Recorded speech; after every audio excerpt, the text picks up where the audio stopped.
he wants to beat the crap out of me. Like, I'm gonna make sure he doesn't walk out that cage. That's it. Me saying that I want to beat the out of him, me saying that I want to put my hands on him is how I feel, though. You know, Dieter always tells me, how's a fish get killed? It opens its mouth, it gets caught on the hook. They get caught on the hook. This is Talking presented by Dude Wipes. I'm here with Josh Silveira, who is in the playoffs and has a rematch with a very familiar opponent in Impa Kasanganay.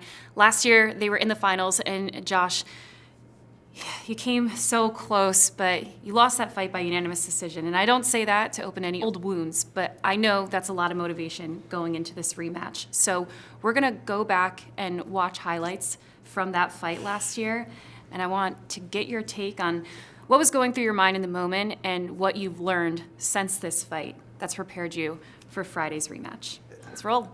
So heading into the fight, what was your game plan to know the skills that he had, having watching him throughout this season? What were your intentions when you got in the cage to try to get that decisive victory? My intentions were to win, right? I think in the fight game, that's the only way you could think when you go into a fight. Like, I'm going to win. I'm going to get after this fight. Obviously, he did his homework. And it was a rough start to the fight. He put it on me. He has big punches. He's fast, strong, athletic. And I think I was just in the moment, man. Finals fight. Been waiting for this. That takedown didn't go the way I want, and I'm good with that takedown. Kind of landed on my back. So I think that was just a rough start. He put his punches together. Got me moving back. I'm not using my kicks. I'm getting tired here. Kind of just... I figured out that I have a chin in this fight, you know. His 2-3, double jab to the cross, to the 3. By this point, I'm pretty tired. I'm starting to possibly accept that this is not going to go my way. But I'm a warrior, and there's a reason why I haven't been finished. And... sucks, but this is part of the journey. I felt like towards the end, I started picking it back up. So for this particular fight, go first, get after it. But yeah, man, he did his homework, and I think the main thing is he's been in a dark place before. He's been hurt.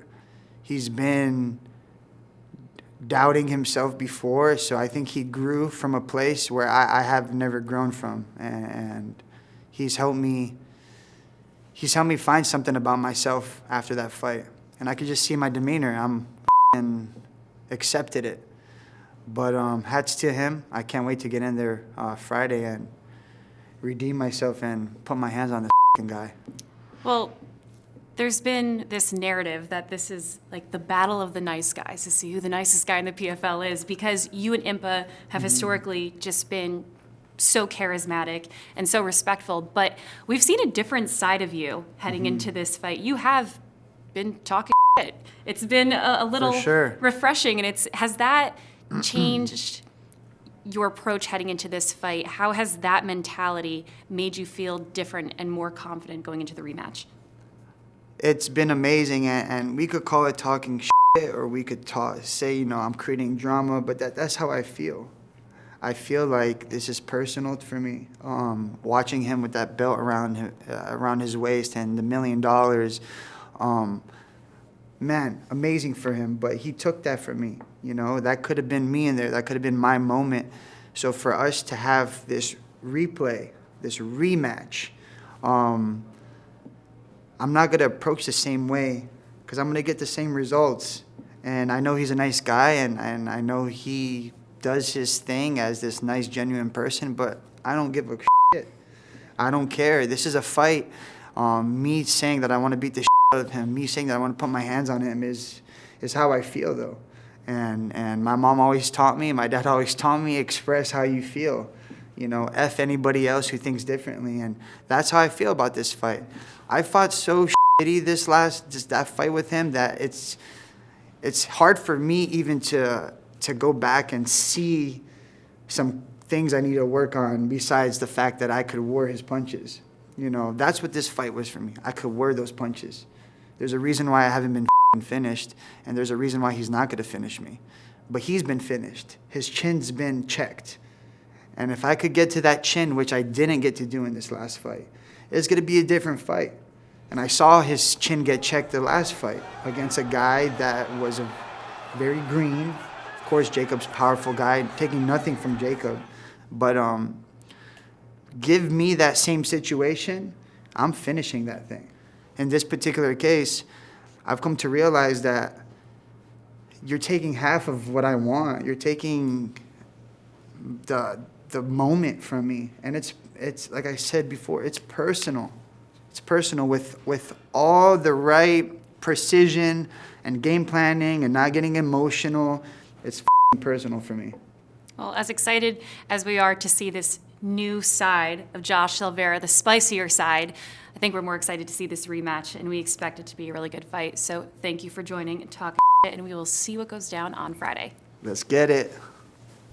Here with 2023 PFL light heavyweight champion Impa Kasanganay, who's back in the playoffs with a familiar foe, and that is, of course, Josh Silveira. It is a rematch from the finals when you won your belt and $1 million. But we're going to go back and watch that fight, knowing that you're going to have to get back in the smart cage with him. He knows your game. He's been preparing for what your strengths were back in the finals. He's improving on those weaknesses. So let's go back and try to find some holes where you think that your fight can get better, but also where you found opportunities to take advantage of Josh.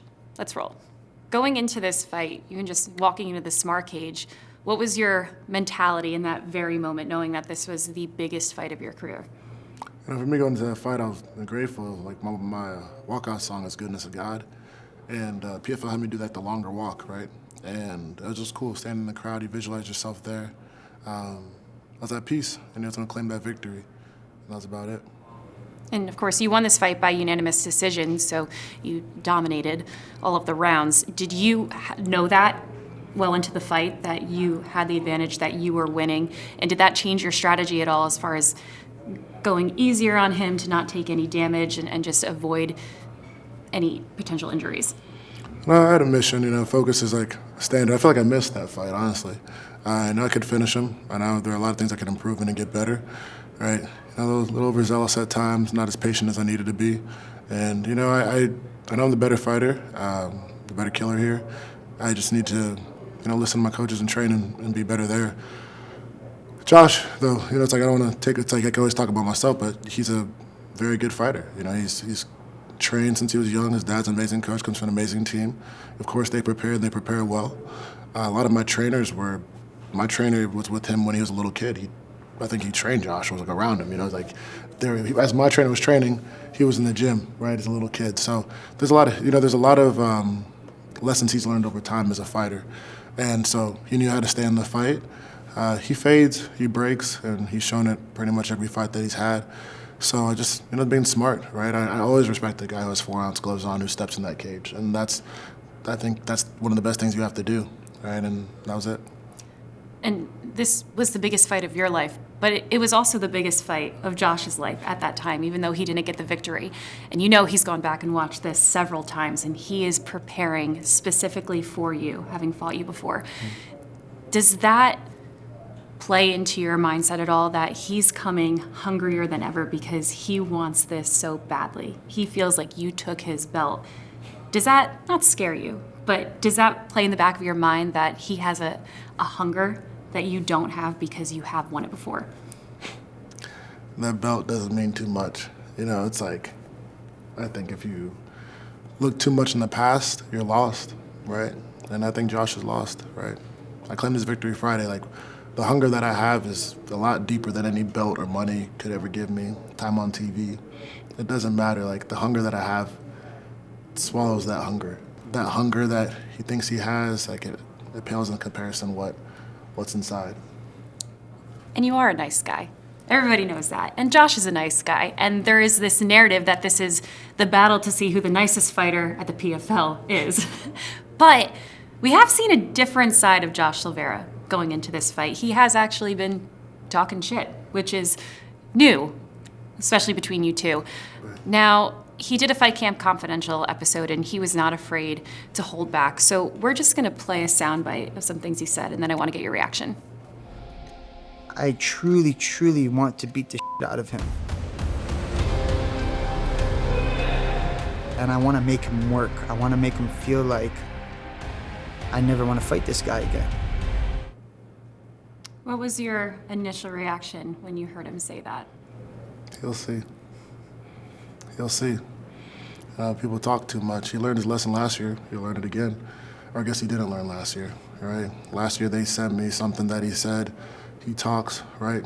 You know, Dieter always tells me, how's a fish get killed? It opens its mouth, it gets caught on the hook. He'll get caught on the hook. And he can go back, go sit with his dad, talk again. And I always respect him. Like, he's got to do what he's got to do to try to get his mindset into the fight. All I know is when I finish with my hands raised, he's gonna have to go back and look in that mirror and talk to himself about what he said. I don't care. Like, I wish he would say he wanted to kill me. Like, this is fighting. It's not, people think fighting is like, we call it a sport because it makes it legal. It has nothing to do with that. It's like two people are fighting. Like, the media is great, this stuff is great, but you have to be willing to take that person out and they don't walk out that cage. He wants to beat the crap out of me. Like, I'm gonna make sure he doesn't walk out that cage. That's it. I love that though. Like, what I do love about it and I respect is that he wants to come bring it. So he says, bring it then, right? And then when you see me with my hands raised, I'm gonna shake his hand and move forward, claim that victory this year, get that title, and keep doing what I need to do. Well, if we weren't already extremely excited for this rematch, you both have made it extra exciting with the exchanges and with the mentality. In either way, it's going to be a great fight. We're excited to see it. So thank you so much, Impa, for joining us here on Talkin' presented by Dude Wipes.